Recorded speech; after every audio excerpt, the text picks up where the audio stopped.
often do you evaluate what you do? That's in today's discussion.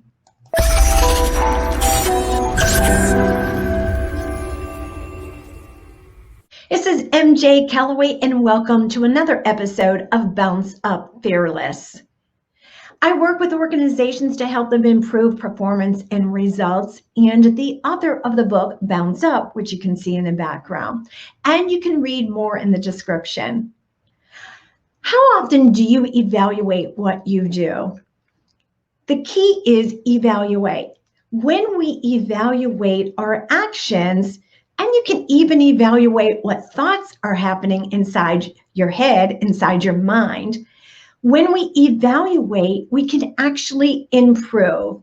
And without evaluating, we have a really hard time of improving. I'll give you an example. Back in the days when I had worked for a national builder, and I started in this industry when I had become a single mother. And the reason I had started in this industry is because I had left a marriage with $500. And I knew that I could sell, and I wanted to be in a commission-based position. I knew the harder I worked, the more money I could make.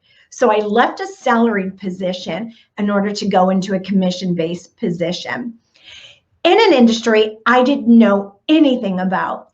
However, I had some great mentors, and I also built my power team. If you missed that series, go ahead and watch it because it will help you too. So with it, after every conversation, after every meeting, I always did an evaluation of how I handled the meeting with potential buyers. I also evaluated any type of conversation that I had with coworkers or with others in the same industry. When I evaluated, I asked a few things to myself.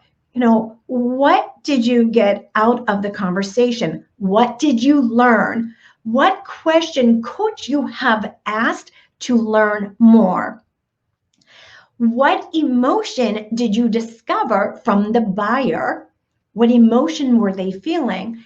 And also, what was the problem? Did you dig down enough to find out why they didn't sign a contract with? By asking those questions and evaluating, I was able to get better myself. I was able to improve my communication with others. I also use evaluating within my own personal goals. If you missed the last episode, I talked about creating perimeters. So go ahead and check that out. Whenever one of my perimeters for this winter is to walk outside anytime the weather is 32 degrees and above.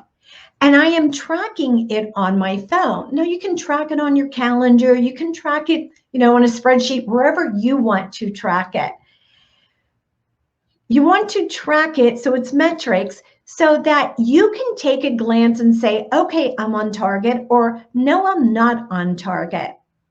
I found that we don't always evaluate ourselves. We think we are doing better at something than we really are. And here's one way. I have a friend who thinks that she believes that she eats really healthy. She decided to keep a food log. And what she found out, she really wasn't eating as healthy as she thought she was. It's tracking. When we track what we're doing and evaluate what we're doing, it actually helps us to be better. So this is MJ Callaway signing out with this episode of Bounce Up Fearless, and I'm going to leave you with this short message.